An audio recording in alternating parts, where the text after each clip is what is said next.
This year has already got off on the right foot with January's game releases. Onimusha Warlords, New Super Mario Bros. U, Resident Evil 2. They're all great, but do they sound familiar? That's because they are. But if you want new games that are not remasters, re-releases, or remakes, look to February and beyond.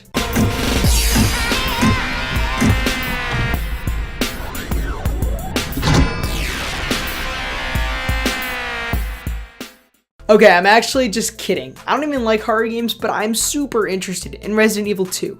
And all jokes aside, this year is actually off to a really good start regarding new games. But for me, and my taste in all honesty, I'm more stoked for what is to come after January, despite how exciting titles like the aforementioned and Kingdom Hearts 3 certainly are. This is in my advantage since I'm a little late to the obligatory most anticipated games of 2019 list. I've decided to tackle this list by narrowing down releases that are only confirmed for 2019. So while I'm definitely hyped for titles like The Last of Us Part 2, Ghost of Tsushima, Cyberpunk 2077, Doom Eternal, and Bayonetta 3, there is no official confirmation that I know of for them releasing this year. So they're not fair game, unfortunately. Save them for another video, guys. So without further ado, my name is Ryan Ramakrishnan, and this is my top 10 most anticipated games of 2019. When the director, Hideaki Itsuno, got hyped with us all at E3, proclaiming that DMC is back, fans knew the title was going to be a big one. DMC is back! And at the time of writing, it is just less than 2 months away, and an excellent demo has gotten me stoked for that March 8th release date. This is a trial from the heavens above. Devil May Cry 5 is the return to the beloved action series in all of its glory. The combat is as slick and stylish as ever before, but with fresh new features, making it stand out for all the better. I personally hate to say this, but I've only dabbled in the older Devil May Cry games, but did beat DMC Devil May Cry, the less beloved reboot from Ninja Theory, more than once. But all of these great things that I've always heard about the true DMC titles make me stoked for the experience that I'm going to have with this new sequel. It is gorgeous. It has some really exciting weapons and abilities, and action-packed, ever so exhilarating combat, making Devil May Cry 5 one of the most awesome-looking action games on the horizon. He who desires but act not breeds pestilence. So it is written.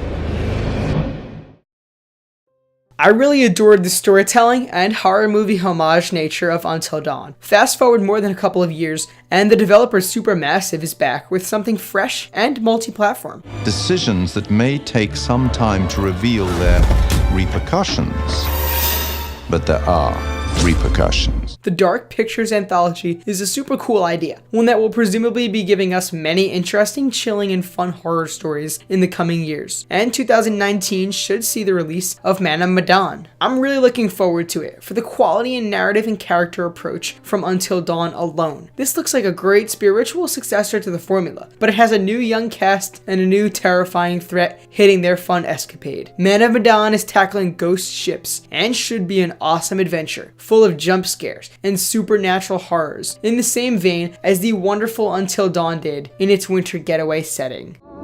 Alex? Julia? Guys!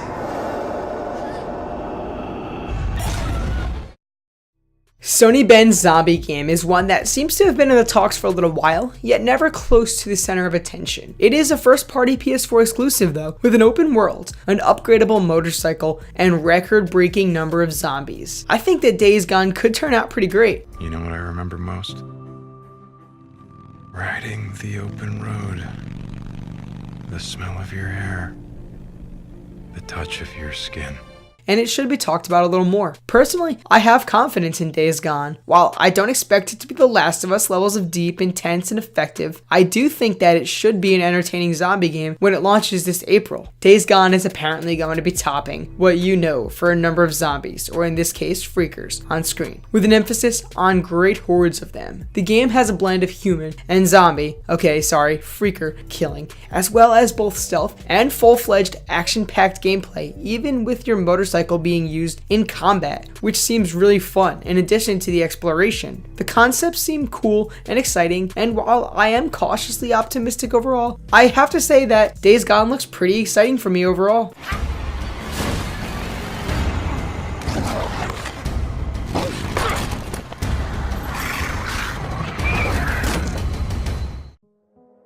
If there are any games of the last generation that I wish I played through in their entirety, it would have to be Metro 2033 and Metro Last Light. Right now, their sequel has done nothing but get me excited, and I think that I may very well check the predecessors out in preparation for this dark, thrilling shooter coming this February.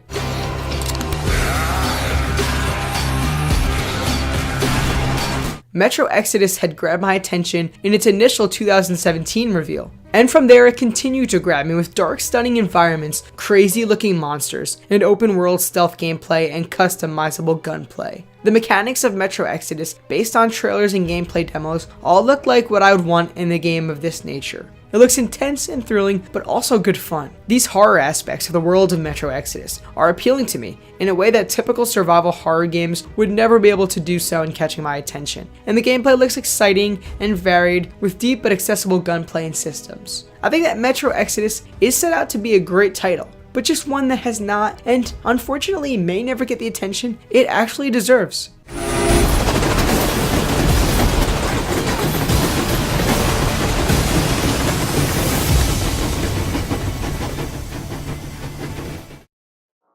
It's by no means perfect, and much of it has gotten a little silly over the years, but the Far Cry franchise remains a true favorite of mine in all of gaming. Far Cry 5 in particular really grabbed my attention from start to finish last year for a multitude of reasons, and the Game Awards reveal of a Far Cry spin-off that effectively is a sequel to 5 got me stoked. We were just kids when the bombs dropped, and the world went to shit. They said it was supposed to be the end of everything. Coming February 15th, Far Cry New Dawn looks like everything that I want out of this series right now. We see that the father himself, Joseph Seed, is returning at the ending of the reveal trailer, seemingly greatly impacted by the world that he has created, possibly regretting it all. The explosive conclusion of Far Cry 5 leaves a post-apocalyptic world in New Dawn, one that is drastically changed, exciting new weapons and gameplay mechanics, and a world full of survivals and factions fighting for their lives. Far Cry New Dawn should be as fun as its predecessors, and its borrowed but altered map of Far Cry 5's Hope County has me feeling positive as well, thanks to the amount of fun that it provided me in 2018. I'm overall very much so looking forward to seeing what the crazy world of Ubisoft's shooter looks like when it tackles the post-apocalypse genre in New Dawn. I led us into the new world. I thought that it would be glorious. I was wrong. I don't have much experience at all with BioWare titles. I do, however, love Iron Man and have always wanted an Iron Man game. And as far as I'm concerned, on February 22nd, BioWare will let me do just that, being my own Iron Man. And for that alone, consider me sold.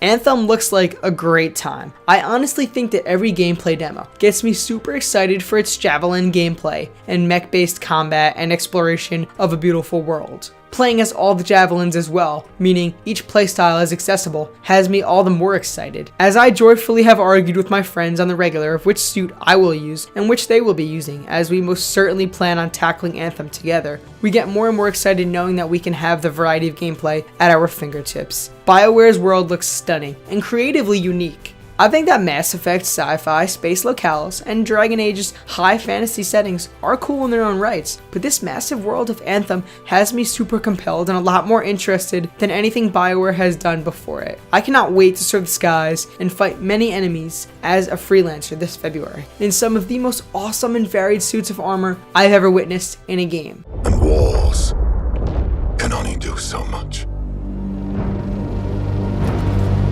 But with the power of the Anthem at my fingertips, I will end all this needless suffering. Even more so than my previous entry on this list, Sekiro Shadows Die Twice must be my most anticipated new IP of this year. From Software's games are nothing short of frightening to me, seeing as that I struggle to this day to succeed the first level in Bloodborne. I do, however, still see myself challenging my fears and stress levels this March with Sekiro.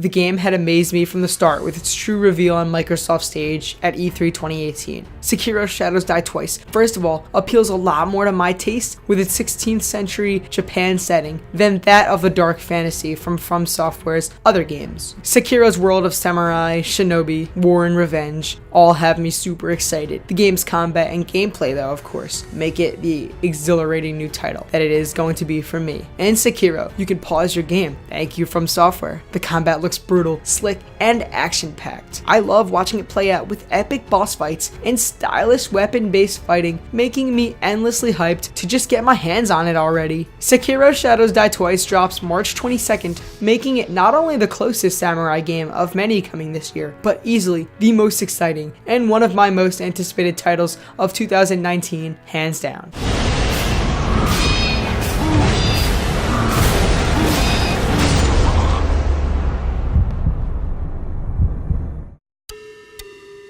Ed Boon's fake-out reveal of Mortal Kombat 11 at the 2018 Game Awards was just pure hype. Sorry about that. I think they played the wrong video. I'm a big fan of both of NetherRealm Studios' current properties. The past few years saw 2 amazing Mortal Kombat games and 2 Injustice games of the same quality, making Injustice 2 probably my favorite game of 2017. And this year, we're finally getting Mortal Kombat 11, as kind of expected, but nevertheless a pleasant surprise.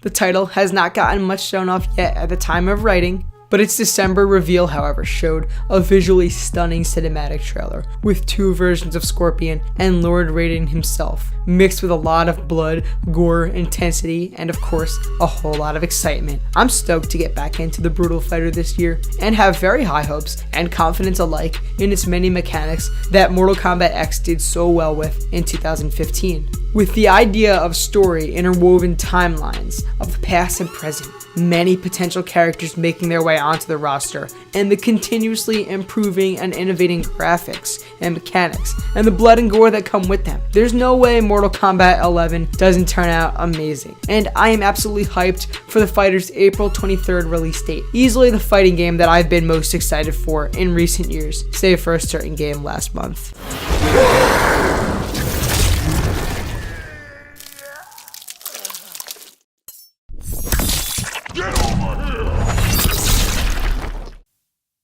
If Sekiro's combat has me excited but afraid, Rage 2's, however, has me confidently ready to run over and shotgun blast my way through the apocalypse with ease and a whole lot of hype behind it.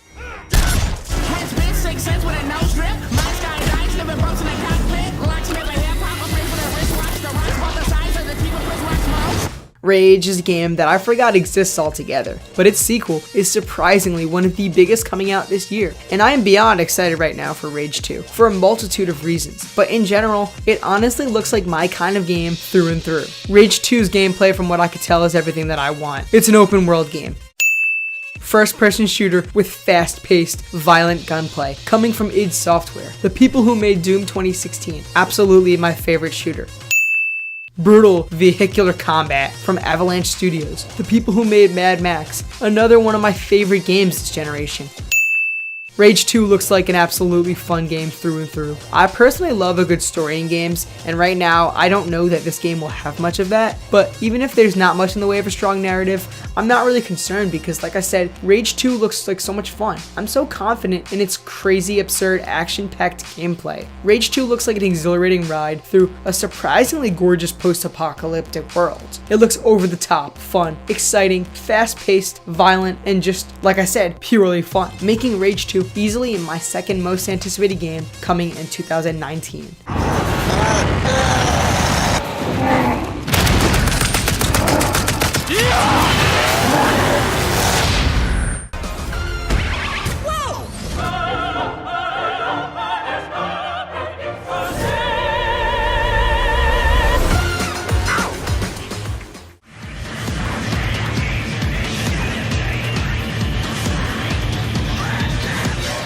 So the Star Wars name is Jedi Fallen Order. Woo! So Star Wars Jedi Fallen Order. Yeah, so it kind of gives you some idea that you'll be playing a Jedi. Whoa, that's nuts. Let's check it out. Great idea, let's just die. It's not about the pain you can deal. It's about how much you can take. It's do or die, sis.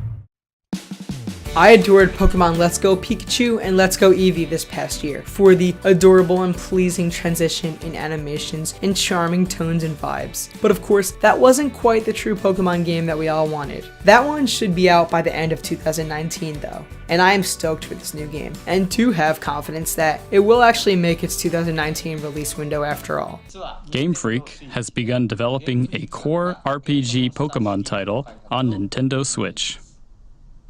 It may not release for more than a year, but we hope you'll look forward to it all the same. It is technically not revealed yet to be Generation 8 officially, but it's basically confirmed to be that, and I'm all for it, as most of you seem to be. I have utter confidence that Game Freak and the Pokemon Company will be doing amazing things with Generation 8, as they have done quite well with each new generation in their own ways over the last few years. But with the new hardware, the new Pokemon game has a lot riding on it and should be great. This new title, scheduled like I said for 2019, has no name right now, no logo, and barely any information at all when you think about it. Ironically, however, this new Pokemon title is easily my most anticipated game coming out in 2019. Being the huge fan of the RPG series for many years now, I am super excited and confident that this game is going to be really good.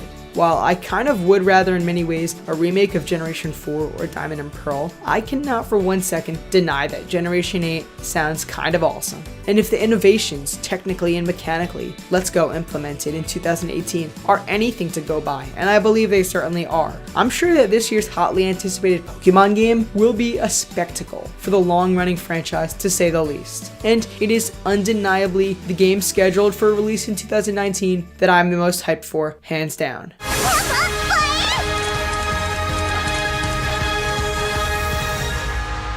And there you have it. That is my list. Those are the games that I'm the most excited for in 2019. Now, I know that I will be getting some flack for not including your most anticipated games, and I know that I missed a few confirmed games for 2019 altogether that I am admittedly interested in, with no mention of titles like Dreams, Gears 5, Luigi's Mansion 3. I imagine that my list will be certainly different from your own. So, with that being said, let me know what games that you are the most excited for this year. Which 2019 games are on your must-play list, and which will you be skipping altogether? Leave me all of your thoughts on the biggest games coming in 2019 in the comments below. And if you guys did enjoy this video, feel free to give it a like and give me a subscribe while you're there, especially if you'd like to hear all of my thoughts on both smallest and biggest games coming out this year, as well as those of the past that I most loved. And with that being said, once again, I hope you did enjoy this video, and I hope that you'll comment your own lists of your most anticipated games of 2019. Thank you guys so much for watching. My name is Ramakrishnan, and I will see you all in the next video.